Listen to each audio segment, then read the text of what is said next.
अस्सलाम वालेकुम। हम पढ़ रहे हैं उर्दू सेकंड ईयर की फ़र्स्ट बुक नस्र निगारी के बारे में, और सबक का मज़मून है शेख पीरू। ये एक मज़मून है, ये सबक है, यूँ कह लीजिए। रशीद अहमद सिद्दीकी ने लिखा है। कुछ मज़ाहिया है, कुछ कॉमेडी टाइप का है, और इसमें दो चीज़ों का बयान किया है। एक चीज़ ये है कि शेख पीरू हैं जो बहुत शरीफ हैं, नेक हैं, जो ज़माना गदर से पहले कमाने के लिए बाहर चले गए थे। बीच में गदर हो गया तो उनके अहबाब, उनके दोस्त, उनके रिश्तेदार सब कुछ उस जगह को छोड़ के चले गए, और वहीं पर एक मीरू रहता था जो एक गुंडा था, और किसी की पुलिस की भी हिम्मत नहीं पड़ती थी उसको पकड़ने की। और शेख पीरू को जब वो वापस लौट के आया था, कुछ हुलिया इस तरह से था, तो उस शेख पीरू को पुलिस ने ये जानते हुए कि वो डाकू नहीं है, पकड़ने की साजिश रची थी। और आगे क्या होता है ये हम देखेंगे। हाँ, अमन व अमान और तमद्दुन बरक़ात के अहद में कानून का मंशा यह होता है कि असल मुजरिम का छूट जाने से बेहतर है कि बेगुनाह सज़ा याब हो जाए। अगर ऐसा है कि हमें पता है, मतलब किसी ये कहते हैं कि किसी एक मज़लूम है, एक मज़लूम को बचाना हमारा ज़्यादा मकसद होना चाहिए, ना कि 100 को सज़ा दिलाना। हमें ये चाहिए कि चाहे गुनहगार बच जाएं, लेकिन एक जो मजबूर और मज़लूम है जिसने कोई जुर्म नहीं किया है, वो किसी तरह से फंसना नहीं चाहिए। इसलिए मुल्ज़िम का कसूर मुश्तबा हुआ और उसे रिहा कर देना चाहिए, जिसको दूसरे अल्फाज में यूँ लिख सकते हैं कि सुबह का फ़ायदा मुल्ज़िम को मिलता है, शुबह का फ़ायदा, शक का फ़ायदा मुल्ज़िम को मिल जाता है। लेकिन जहाँ और जिस ज़माने में अमन व अमान का मुताला कुछ यूँ है कि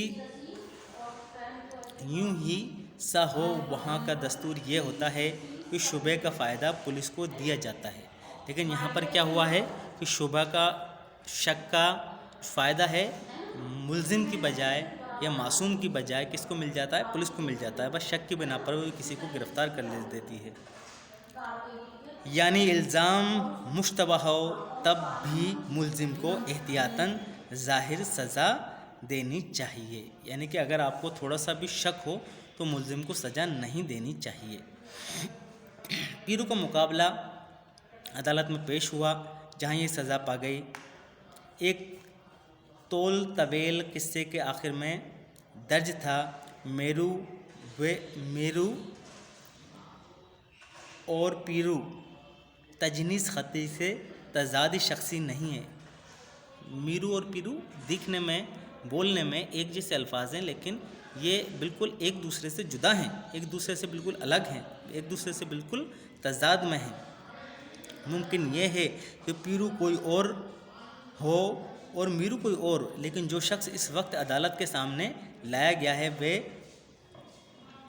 क़राइन व कानून दोनों, कुरान और कानून दोनों के रूह से पेरू व और मेरू दोनों का मजमुआ मालूम होता है। दिखने में हमें मेरू जैसा लग रहा है, डाकू जैसा, और असल में वो पीरू है, तो दोनों का मेला जुला वो हमें दिख रहा है।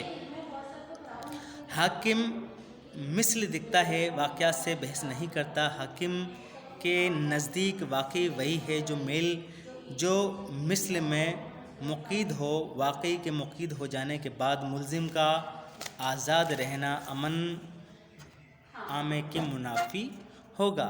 यानी कि ये बात अच्छी तरह से जज जानते हैं कि अमन अमान कायम रहना चाहिए। गरज पीरू हुलियाए पे सज़ा पा गए, लेकिन इस फैसले का रद्द अमल ऐसा हुआ कि तमाम लोगों ने जिनका हुलिया मुश्तबा था, उनके जैसा था, इस पर सख्त एहतिजाज किया, बहुत उन्होंने विरोध किया। चुनांचे बाद में अदालत ने हुलिये से मुतासिर होना छोड़ दिया। इन तमाम लोगों को जिनका हुलिया पीरू या मीरू जैसे या उनके मिलता जुलता था, या जिनकी सूरत वे ताक़ुब या ताज़ीरात हिंद से दूर की भी निस्बत या मुशाबहत रखती थी, उन सब को एक बड़ी आफत से निजात मिल गई। यानी कि हुलिये के आधार पर किसी को गिरफ़्तार कर लेना, जब लोगों ने इस चीज़ का एहतजाज किया, विरोध किया, तो जज ने हुलिये के आधार पर उस चीज़ को मानने से इनकार कर दिया। तो और लोगों को भी इस चीज़ से निजात मिल गई कि हुलिये के आधार पर हम किसी को गिरफ़्तार नहीं कर सकते। उन सबको एक बड़ी आफत से निजात मिल गई। चुनांचे आज वह तमाम लोग जो हुलिये के एतबार पर पेरू या मीरू के नहायत करीब व अजीज़ मालूम होते हैं, ऐसे मुनासिब पर फाइज़ हैं बैठे हुए हैं कि उन्हें देखकर पुलिस और अदालत दोनों के मुंह में पानी भर आता है, लेकिन उनका कुछ बिगाड़ नहीं सकते।